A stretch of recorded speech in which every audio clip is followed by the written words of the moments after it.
On this night of hope.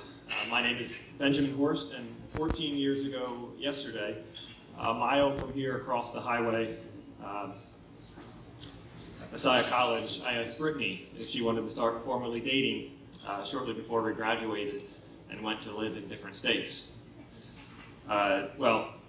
She probably wants me to be more accurate and say that after a few dates, she had to tell me I was supposed to ask her to start dating and not just assume. But thankfully I didn't repeat that mistake when a few years later I asked her to be my wife. In October of 2020, after 8 years of marriage, Brittany and I have two children, Naomi and Micah, who were 4 and 2 years old at the time. At the age of 32, Brittany was diagnosed with an aggressive version of stage 4 breast cancer. After a little over 2 years of chemo, radiation, natural therapies, second opinions, third opinions, fourth opinions, 2 years of medicines that worked for a time and then failed, 2 years of prayer. After 2 years, Britt died from this cancer. But not before she had 2 years to model to all of us how to have joy despite her circumstance. Why am I up here telling this story on a night of hope? Well, we all need to put our hope in something. As Britt said, radiant hope is finding joy and having hope in something that is eternal and not putting your hope in medicine. How beautiful, how powerful to get to the point where you realize that nothing of this world can give you real hope while we are living between two gardens, because this world is not meant to be your home. If you pull up the Radiant Hope website, there are multiple videos of Britt speaking about how much this ministry meant to her. At one point during the extended version of this video interview, Brittany referenced an Emily Dickinson poem, "Hope is the thing with feathers." How fitting, because as I understand it, Radiant Hope's logo is a feather that comes from Joanna's story and from a few references from the Psalms.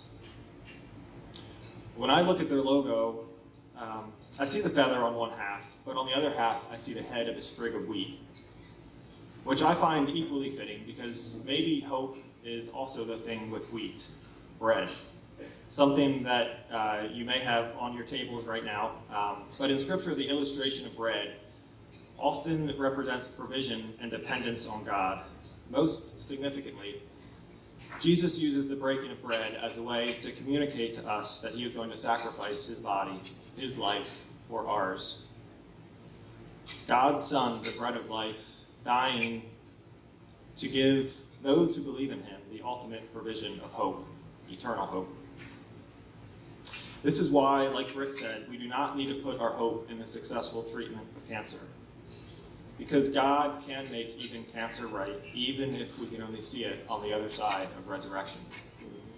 This is radiant hope. Britt's first exposure to this ministry was with a box showing up on the doorstep shortly after her cancer diagnosis. And a few months later, our little family of 4 was treated to the Holiday Hope program, where we received what seemed to be a never-ending supply of Christmas gifts, all of them thoughtfully curated, including the ice cream maker that my kids and I used this week to prepare ice cream to honor Britt's 36th birthday on this coming Saturday. What an incredible blessing it was during that Christmas season for Britt and I to have less planning, less financial stress while she was undergoing aggressive chemotherapy. While yes, the box contained the physical items that she needed to get through the day of treatment. And yes, the Holiday Hope gifts gave my family both the things we needed and the things we wanted. These physical things gave us hope that we could get through that season. But what meant so much to Britt and to me was that the box and the gifts were very intentionally prayed over before they were given. This is radiant hope. Britt's 2-year journey with cancer was impacted by this ministry. Her life was better because of radiant hope. A sincere thank you to everyone here tonight and everyone involved in this ministry.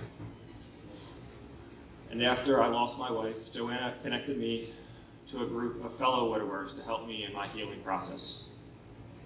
You see, the prayer before sending the boxes, asking how you were doing, making these personal connections, these things show you that the people of Radiant Hope, show you who the people of Radiant Hope are and how much they care about the larger community of those impacted by cancer. This is a group of people that get it. They understand the sinking feeling when you first get the diagnosis. They understand the importance of reaching out to you and calling you a friend after you just met a new enemy called cancer. Because it takes an army of friends to defeat cancer, no matter which way you ultimately defeat it. In her final 2 years, Britt's journal often took the form of simply writing scripture. She wrote these words in her final weeks, when, according to medicine, she had good reason to be hopeless. This was, in fact, the last set of words in her journal, from Romans 5. Our confident hope of salvation, and this hope will not lead to disappointment. Thank you.